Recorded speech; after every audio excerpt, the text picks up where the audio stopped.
దీంట్లో మన చంద్రబాబు నాయుడు గారు మన ముఖ్యమంత్రి గారు ఏమేమైతే హామీలు ఇచ్చినారో ఇవన్నీ ఇప్పుడు ఇవ్వడం జరిగింది. ఇదంతా కూడా ఇంకా కూడా ఏదైతే చెప్పారో మీకు ఉచిత బస్సు కావచ్చు, సూపర్ 6 పథకాలు కావచ్చు, అవన్నీ కూడా రాబోయే కాలంలో అన్నీ కూడా అందిస్తాడు. అన్ని విధాలు కూడా బాగుంటుంది. ఆయన మన ముఖ్యమంత్రిగా ఉండడం నిజంగా మన అందరిది అదృష్టం. ఇది అనుభవజ్ఞుడు. ఇలాంటి ఉద్యోగస్తులు కూడా ఈ జగన్ రెడ్డి పరిపాలనలో చాలామంది ఇబ్బందులు పడినారు, అన్ని రకాలకు కూడా గురయ్యారు. వాళ్ళని కూడా బాగా చూసుకుంటాడు అని చెప్పాడు. ఖచ్చితంగా చూసుకుంటాడు. ఇదో మీ 7,000 రూపాయలు ఈ నెల. అవసరం చాలా ఉంది, ప్రజలకు సేవ చేయాల్సిన అవసరం చాలా ఉంది.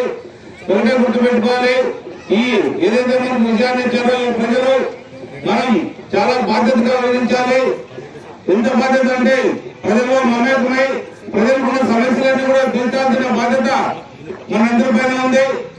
మన కూటమి నాయకులైన నారా చంద్రబాబు నాయుడు గారు, అలాగే పవన్ కళ్యాణ్ గారు, అలాగే నరేంద్ర మోడీ గారు, మన ప్రీతమ నాయకుడు నారా లోకేష్ గారు అందరూ కూడా ఈ కూటమికి విజయానికి కారకులు. ఎవరు కూడా ఊహించుకున్నంత విజయాన్ని ఈ ప్రజలు అందించారు. అంటే ఎప్పుడు కూడా దేశంలో ఇలాంటి విజయాన్ని కూడా ఎవరు కూడా ఊహించలేదు. 164 స్థానాలు ఈ కూటమికి విజయం వచ్చిందంటే ఇది కలిసికట్టుగా సాధించిన విజయం. ఈ విజయం ఎందుకు ప్రజలందరూ కూడా జగన్ రెడ్డిపై తిరుగుబాటు చేయడం జరిగింది. చాలా మంది ఏదేదో ఆశలు పెట్టుకున్నారు, జగన్ రెడ్డి వస్తాడని. ఇంకా కూడా అతను 39% ఓట్లను, ఈ 15% ఓట్లు పూర్తిగా మా తెలుగుదేశం పార్టీ ఓట్లే.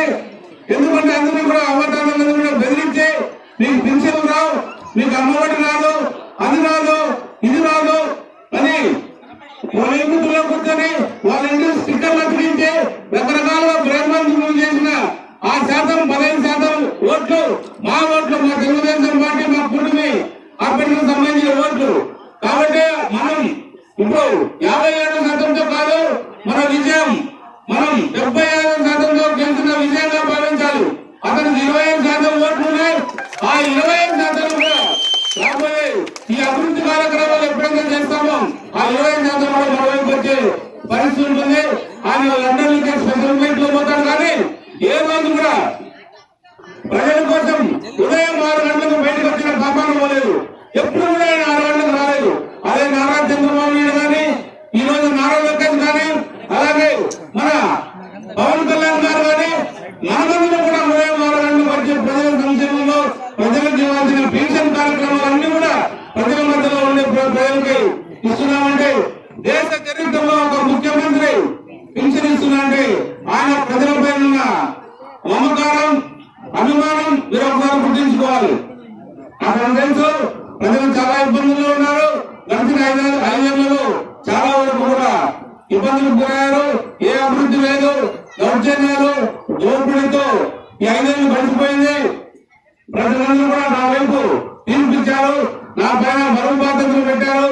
కాబట్టి మనందరూ కూడా ఆయనకు తోడుగా ఉండి మన ప్రాంతాన్ని కూడా అభివృద్ధి చేసుకొని అన్ని విధాలుగా మనం ఆయన సహకరించి ఆయనకు కానీ, పవన్ కళ్యాణ్ గారు కానీ, అలాగే నారా లోకేష్ గారు కానీ సహకరిస్తే మన ప్రభుత్వం చాలా చాలా చాలా కార్యక్రమాలు చేసేట్టున్నాయి.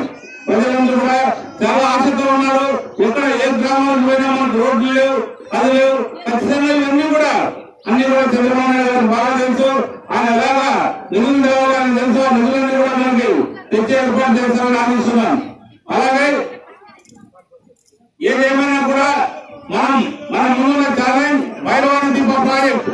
ఆ భైరవానది ప్రాజెక్ట్ ఏదైతే మనం హామీ ఇచ్చామో ఆ హామీ ప్రకారంగా రాబోయే 2 సంవత్సరాల్లో ఖచ్చితంగా దాన్ని పూర్తి చేసి అన్ని చెరువులకు నీళ్లు అందించే బాధ్యత తీసుకుంటామని సభలో తెలియజేస్తున్నాం. కాబట్టి ఈ పెన్షన్ కార్యక్రమం మన ఎవరైతే ఉన్నారో గ్రామ సచివాలయ ఉద్యోగస్తులందరూ కూడా మీ అందరూ ఇళ్లకు వచ్చి అందిస్తారు. వాళ్ళందరూ కూడా సహకరించాల్సిందిగా కోరుతున్నాం. ఇప్పటికే ఆలస్యమైంది, ఇంకా మనము గ్రామాలకు వెళ్ళాలి.